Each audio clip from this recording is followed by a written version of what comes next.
ikaw ang lahat. Ako po, Father Fangio, para kuya ko, natulungan ng police. Nakatira sa ating Israel, kasama ni Father John Arca. Ito ang isa.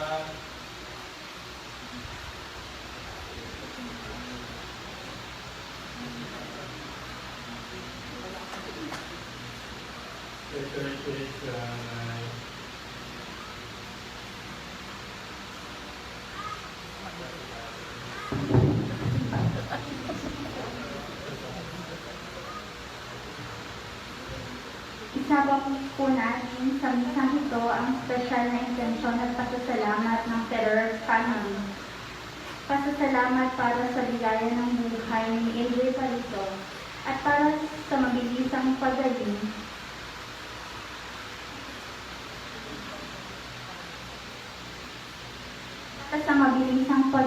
ni Henara Balon at John Paul Edwards.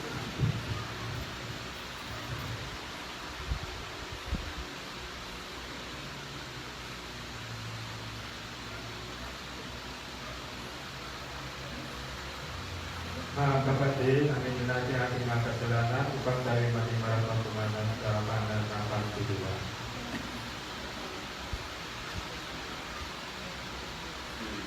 Nanay ko, Sa makapangyarihan ng Diyos, at sa inyo mga kapatid, na lubha akong nagkasala sa isip, salita at sa gawa, at sa akong pagkukulang, kaya sinasamo ko sa mahal na Birhen Maria, at sa lahat ng mga anghel ng kapalaran, at sa inyo mga kapatid, na ako'y panalangin sa Panginoon ating Diyos. kawan tayo ng makapangyarihan, Diyos, patawarin tayo sa ating mga kasalanan, apanubayan tayo sa buhay na walang hanggan. Amen. Panginoon, kawa mo kami. Panginoon, kawaan mo kami. Kristo, kawa mo kami.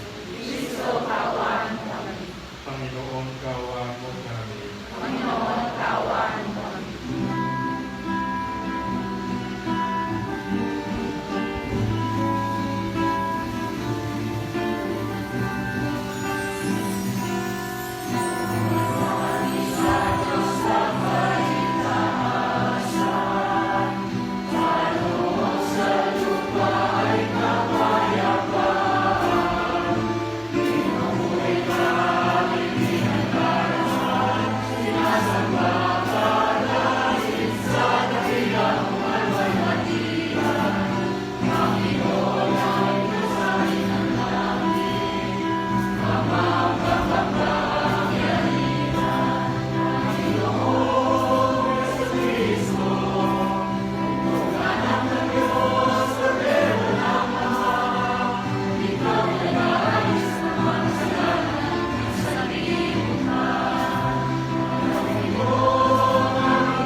Yan ginawa mo kaming mga bagong nilikha sa pamagitan ng inyong bukong na anak. Ang mga kawan ng inyong pag-ibig at inyong kalugdan ay ang mga bakas ng lumang paglikha ay inyong pag-inubusan sa pagdating ng inyong anak na siyang pamamagitan kasama ng Espiritu Santo magpasawalang hanggan. Amen. Magsubo po ang lahat at makinig sa pagpapahayag ng salita ng Diyos. Sa unang pagbasa, sa pamamagitan ni Isaías, ipinakita sa atin ng Diyos ang hantungan ng mga taong matuwid at tapat sa kanyang kalooban. Sila ititipunin niya sa bahay dalangginan kasama ng lahat ng mga bansa.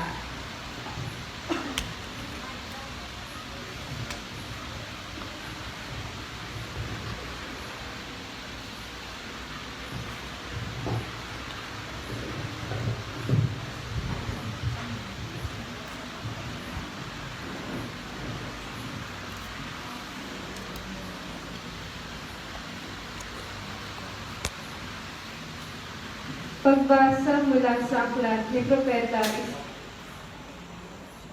sabi ng Panginoon sa kanyang bayan, ayon sa katalupan at laging masungkit ang inyong nasod. Ang pagliligtas ko ay di na magluluwag. Ito ay darating. Ito ay mahahayag sa inyong paligid. Mapalad ang taong gumagawa nito. Ang alam ng taong ang tuntunin ito. Tinatanap niya ang marapat gawin sa araw ng pamamahinga.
Sumainyo ang Panginoon.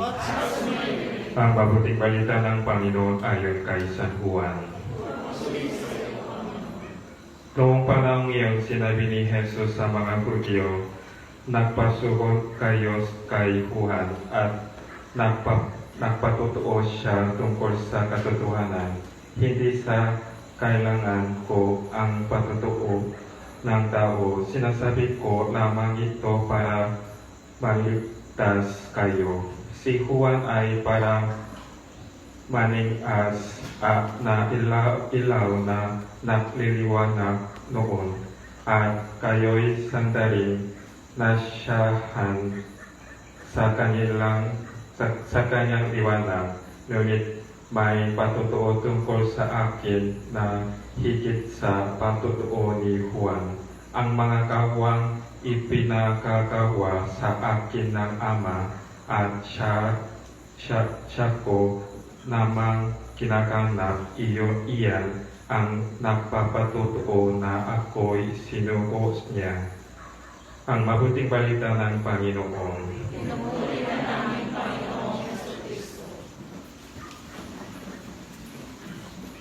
Magandang gabi po sa inyo lahat. First time tayo. Ako din yung first time umakyat dito sa Garden of Prayer. Narinig ko maraming beses Father Danny. Pero first time lang. At saka itong simbang gabi din sa akin. First time din bilang pari. Nung first time nang dumating ako sa Pilipinas noong 2012, nakapunta ako sa mga lugar sa Mindanao. Nasa Mindanao, nandyan ako sa Pasko. Tapos pinadala ko sa Quezon Province.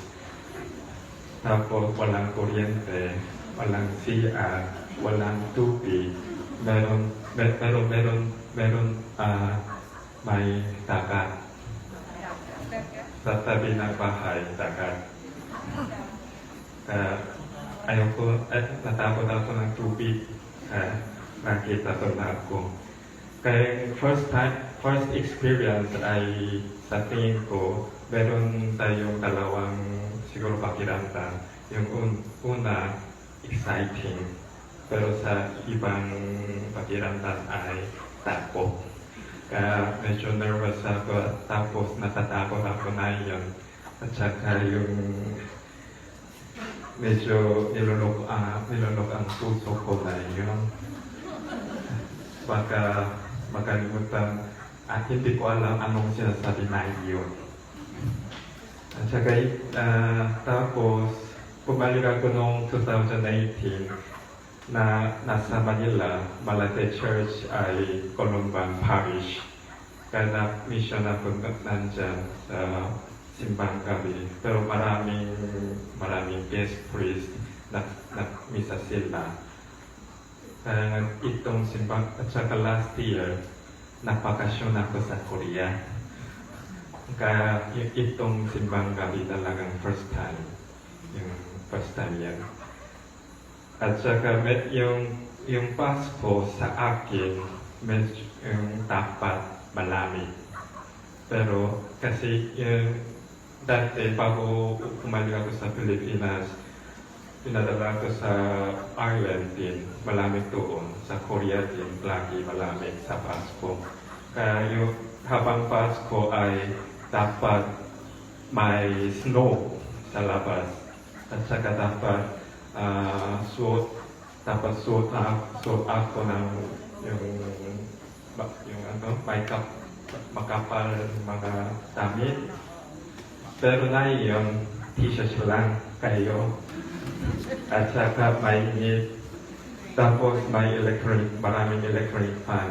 Ito yung medyo kakaiba sa akin. Kaya lagi, hanggang nakatira ko sa Pilipinas halos 5 taon. Pero halos araw-araw, buwan-buwan, taon-taon ay pangkong karanasan. sinasabi ng mga kulumbang pari, ang pangalan ko, Huang Qiu. Ikaw, Huang Qiu, bata pa sa Pilipinas. Kaya parang mga bata. Yung nandyan yung isang bata, siguro mas marunong magsalita ng Tagalog kesa ako.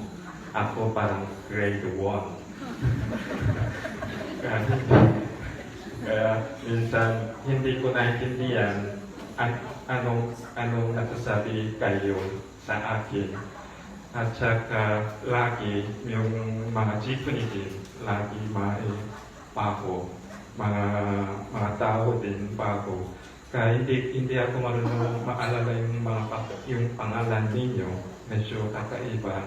Kaya kilala ko ang mukha mga tao, pero hindi ko alam ang pangalan. Kaya ito ay problema sa akin. Kaya lagi naramdaman ko medyo exciting at saka medyo takot sa Pilipinas. Pero bilang isang misyonero, dapat sundin ang kultura ninyo. Kasi bago pumunta ako sa Pilipinas, sabi ng isang kulumbang pari sa Korea, yung Irish pari, Huang Qiu, huwag kang magtanim ng kultura ninyo sa Pilipinas. Dapat matuto ka ng kultura sa Pilipinas. Ibig sabihin, bilang misyonero, bawal yung magtatanim ako ng kultura ko. Pero nung dumating ako, tinuro ng isang Pilipino paano sumigaw ng Gangnam Style. Kaya natutuwa ko ng mga yung sumisigaw ng Koreanong dancing mula sa inyo, hindi mula sa Koreano. At saka na yun, maraming estudyante, mga kabataan, talagang gusto nila yung mga Korean boy band, halimbawa BTS, Super Junior, kanya. Dati dumating ako sa Pilipinas, hindi ko alam ilang miyembro ng BTS. Tinuro ng mga kabataan sa akin, yung parang pintong miyembro sa BTS. Kaya natututo ako, minsan nagugulat ako na nasa kalsada, nakasabi ng ang mga Pilipino, Annyeong. Parang naramdaman ko nasa Korea. Pero minsan nalilito ako na saan ako sa Pilipinas o Korea. Pero exciting na ako, tapos medyo natakot ako. Kaya nga, pero dapat ang isipan ko dapat subukan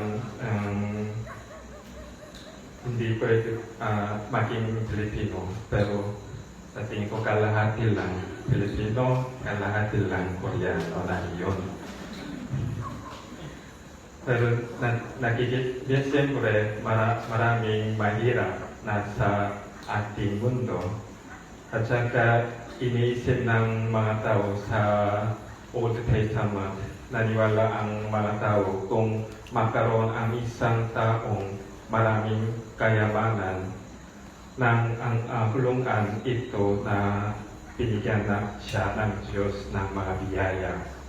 At saka iniisip ito ng mga mahirap ay hindi nakasama ang Diyos sa kanilang buhay.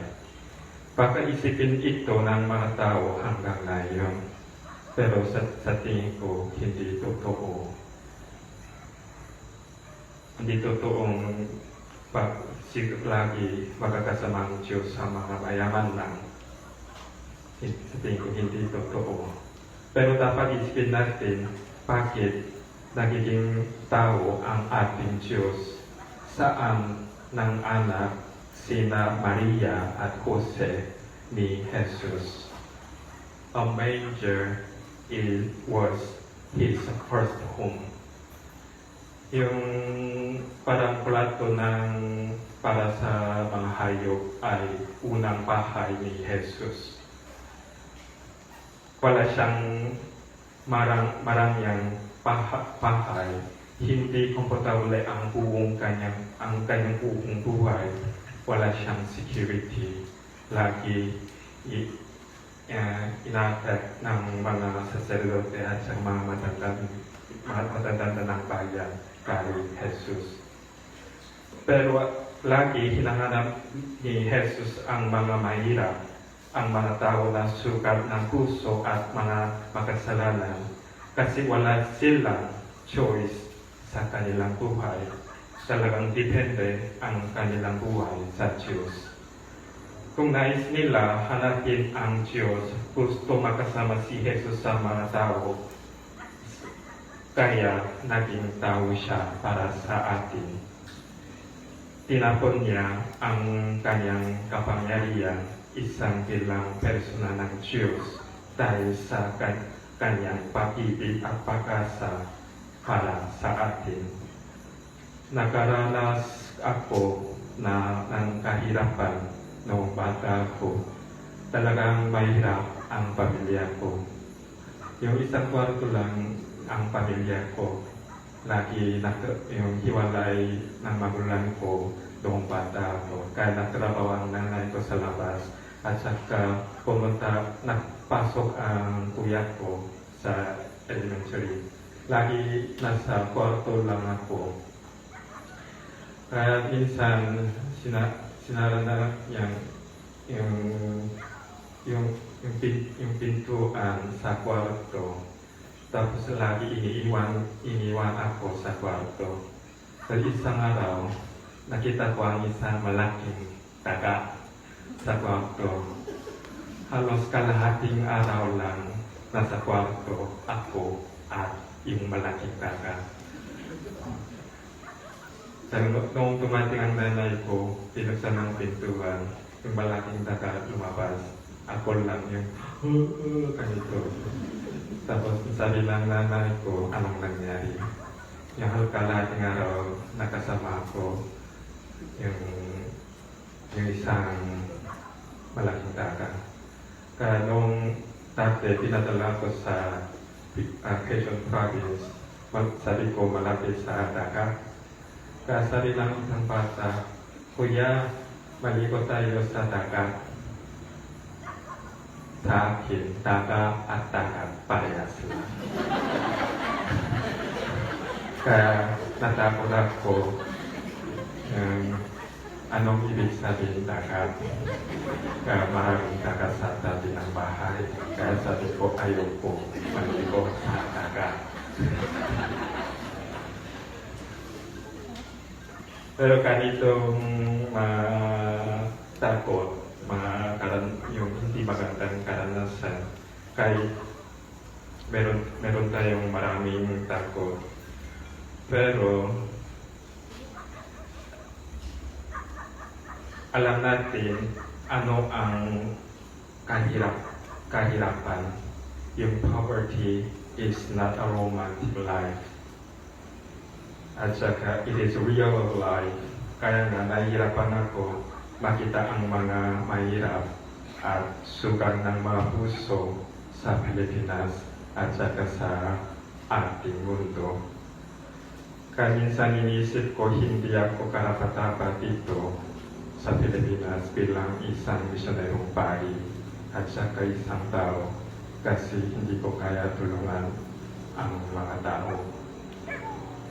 Pero maraming beses nakikita ko ang pag-ibig at pag-asa ng Diyos sa inyong buhay sa isa-isa.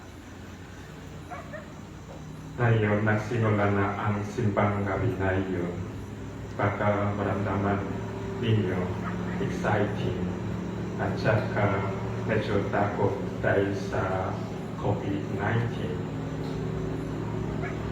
Pero alam natin, darating ang ating salita ay si Jesus magiging tao para sa atin sa susunod na linggo. Dapat salubungin natin ang pagdating ng Panginoon bilang isang mahirap na tao. Kasi parehas din ang ating Panginoon bilang isang mahirap. Kaya pakinggan natin ang salita ng Diyos, sundin natin ang turo ni Jesus. Siyempre, hindi madali lang sundin ang utos at turo ni Jesus. Pero, tanungin natin sa ating Diyos, pakitulungan mo kami. Amen.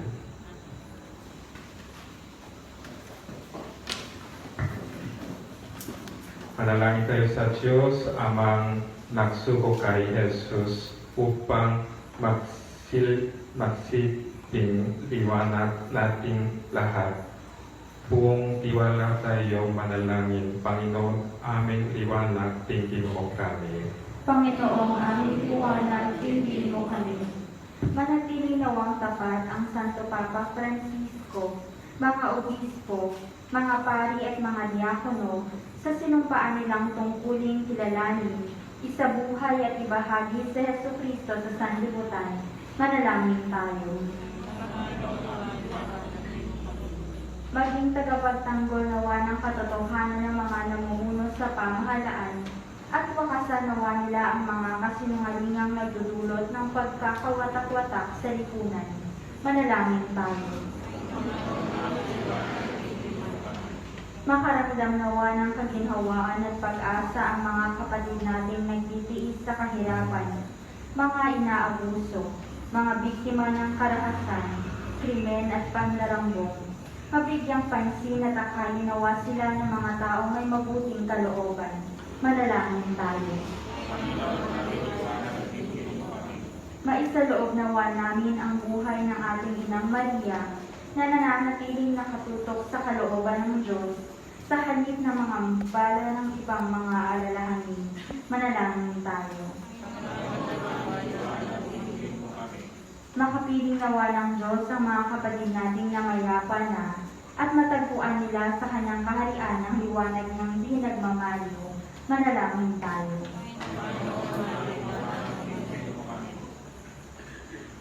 Ama, puspusin mo kami sa pag-ibig, sa paghahanda namin sa pagdating ng inyong anak bilang tao.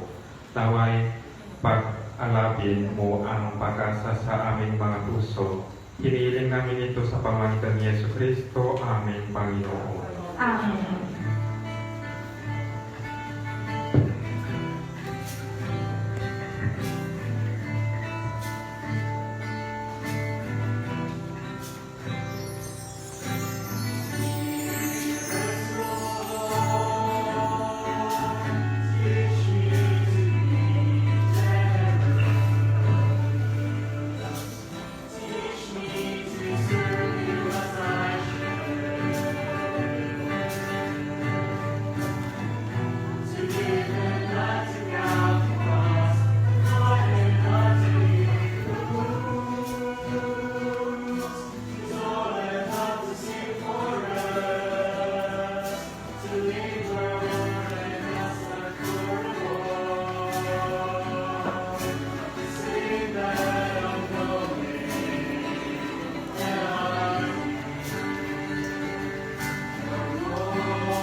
Magsitayo po ang lahat.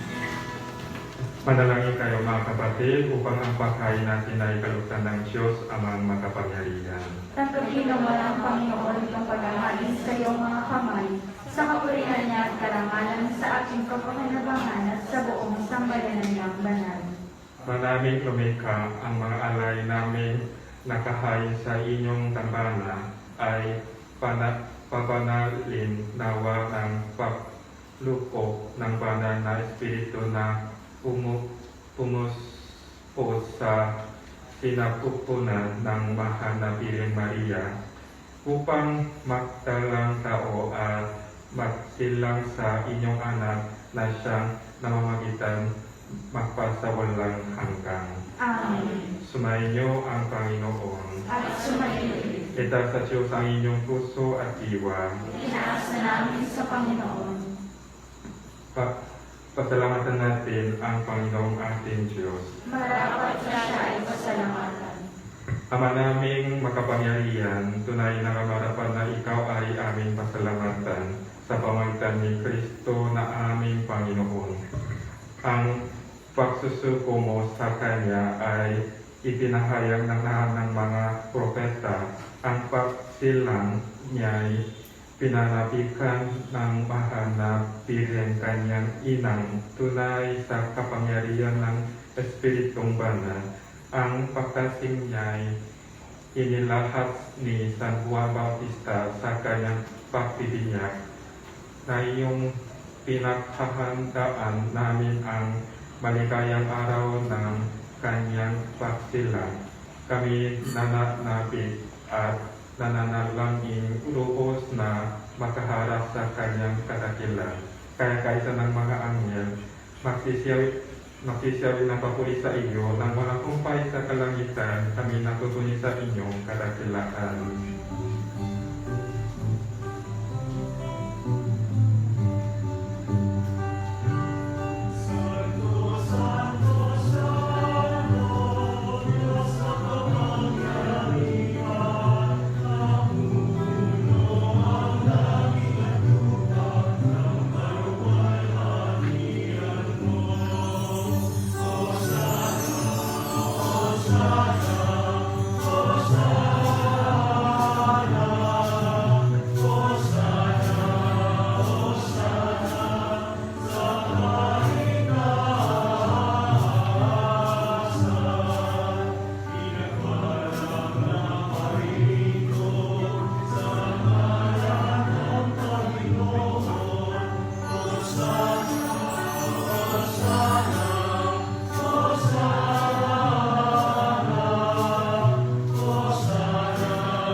Ama namin Banal, ikaw ang bukan ng tanang kabanalan.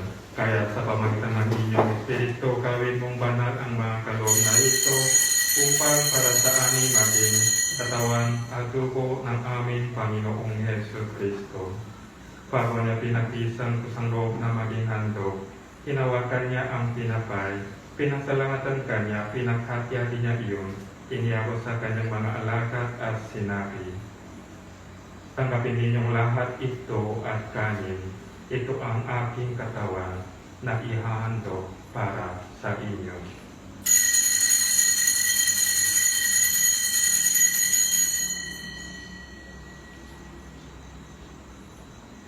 Kaya din naman noong matapos ang hapunan, hinawakan niya ang kalis, muli kanyang pinasalamatan.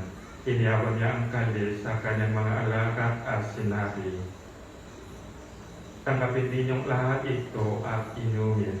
Ito ang kalis ng aking dugo, ng bago at walang hanggang tipan. Ang aking dugo na ibubuhos para sa inyo at para sa lahat. Sa ikapapapadam ng mga kasalanan, gawin ninyo ito sa pag-alala sa akin.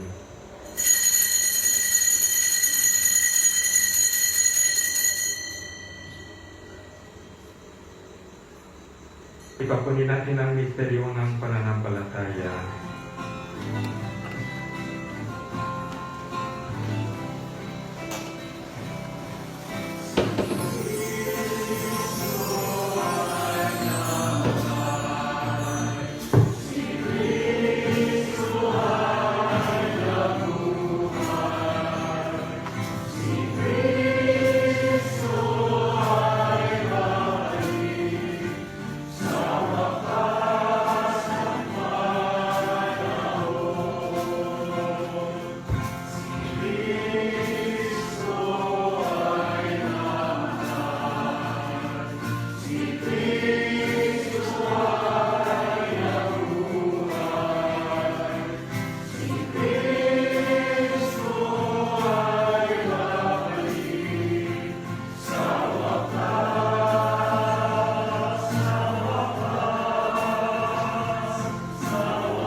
Ama, ang ginagawa namin na iyon ang pag-alala sa pagkamatay at muling pagkabuhay ng inyong anak.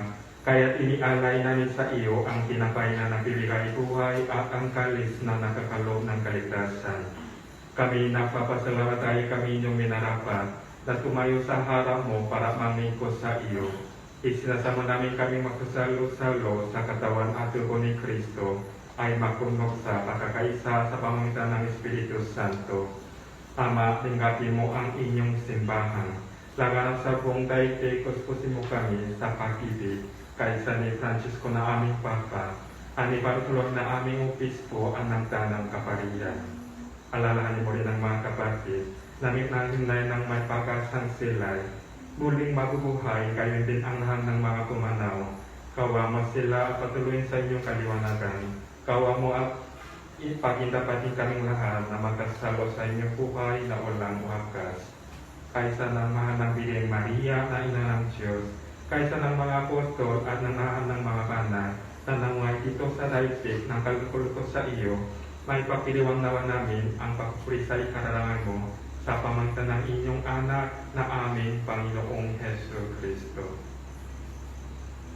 Sa pamamagitan ni Kristo, kasama niya at sa Kanya, ang lahat ng parangal at papuri ay sa iyo, Diyos amang makapangyarihan, kasama ng Espiritu Santo, magpasa walang hanggan.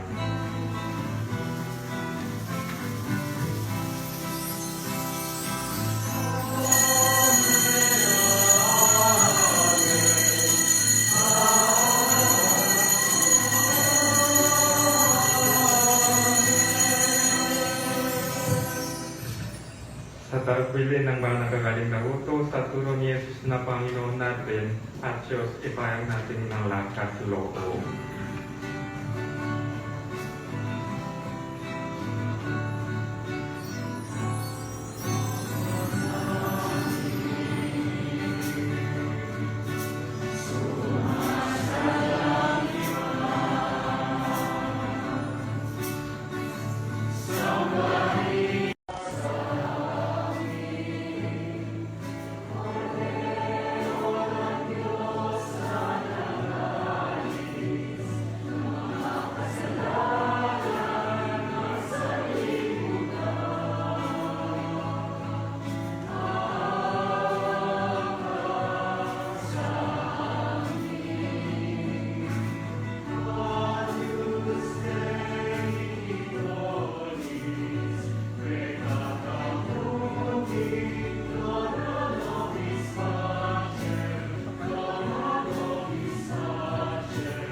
Ito ang pordon ng Diyos, ito ang nag-alis ng mga kasalanan ng salibutan.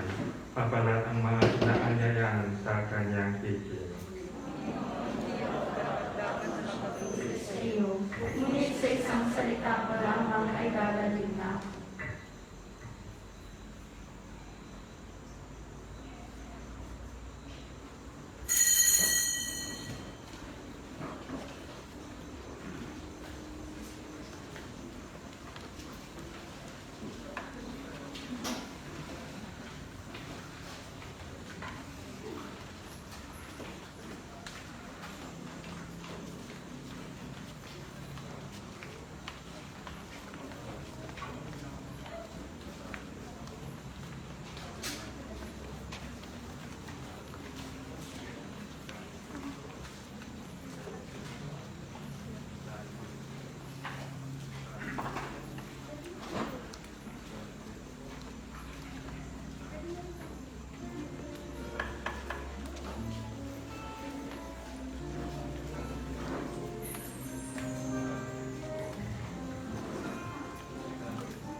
ng pagdiriwang natin ng National Youth Day, ang gabing ito ay para sa mga kabataan.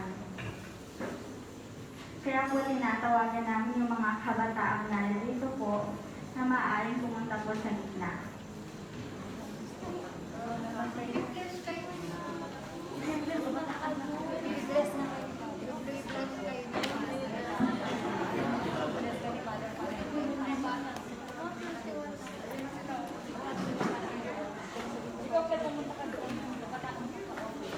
Sa classroom may batas. Ang ilan sa mga kabataan ngayon ay bawal lumabas. Isa sa mga sinubok ng pandemyang nararanasan natin ngayon ay ang pagsunod at disiplina ng ating mga kabataan. Maging ang paaralan ay nakompromiso kung saan ang klase ay ginaganap na lang online. Panginoon, ngayong gabi ng mga kabataan, naway puspusin mo sila lalo ng disiplina at talino upang kumilos at mag-isip ng tama. Maunawaan nila na ang mga batas na ipinapatupad sa kanilang tahanan o pamayanan ay para sa kanilang kabutihan. At lalo higit sa lahat, matuto silang sumunod sa kalooban mo. Nang sa gayon, sa mga susunod pang henerasyon, sila'y maging mabuting ehemplo.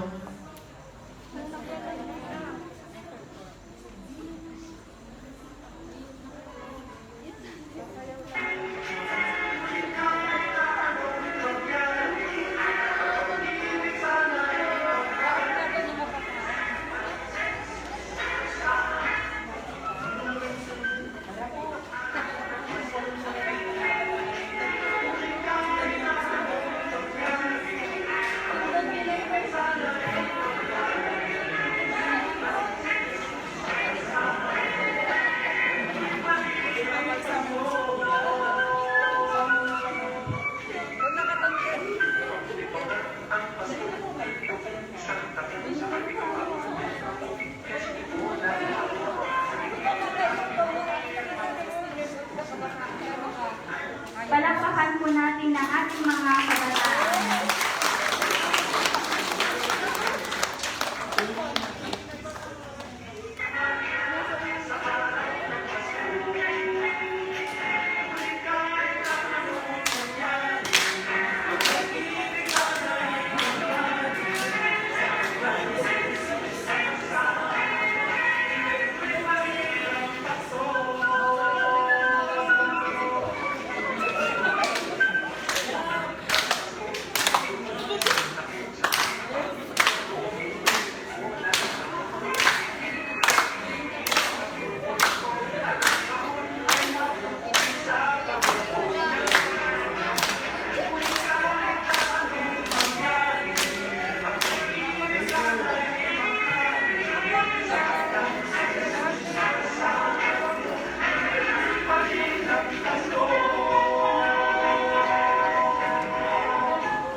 Tuloy na tuloy pa rin po ang Pasko, kaya magsama-sama po tayo sa ating nabina para sa darating na Pasko.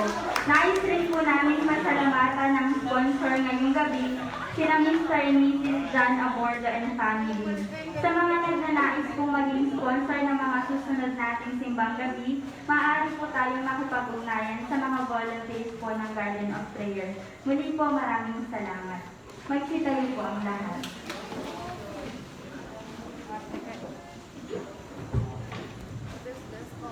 Ako din marunong sumigaw.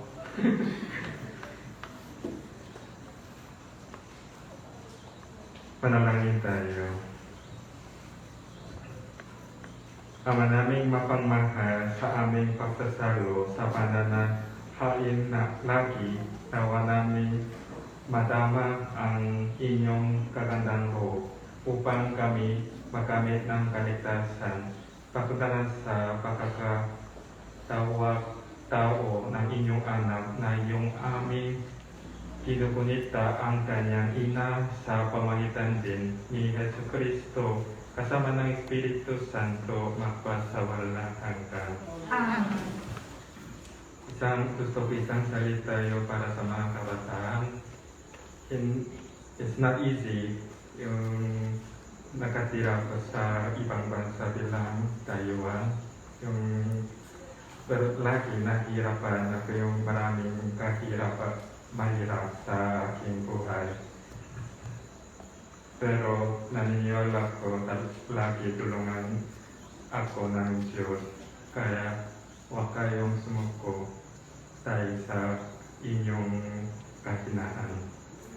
Kasi talagang kung dahil sa kahinaan sumuko kayo, ibig sabihin talagang malungkot.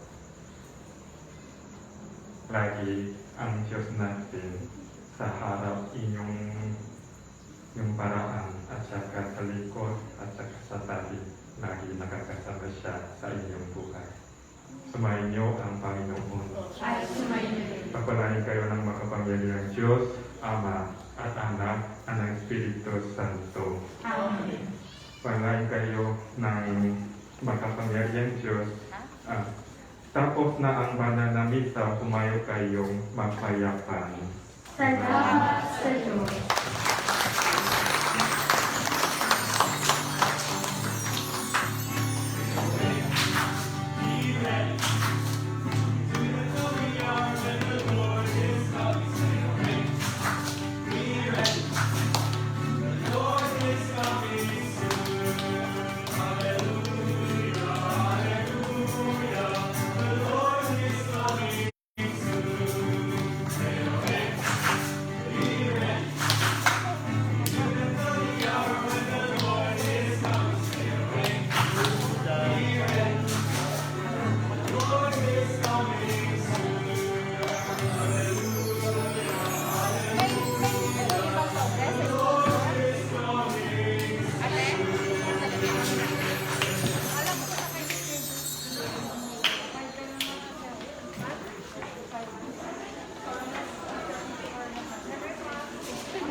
Buka ko sa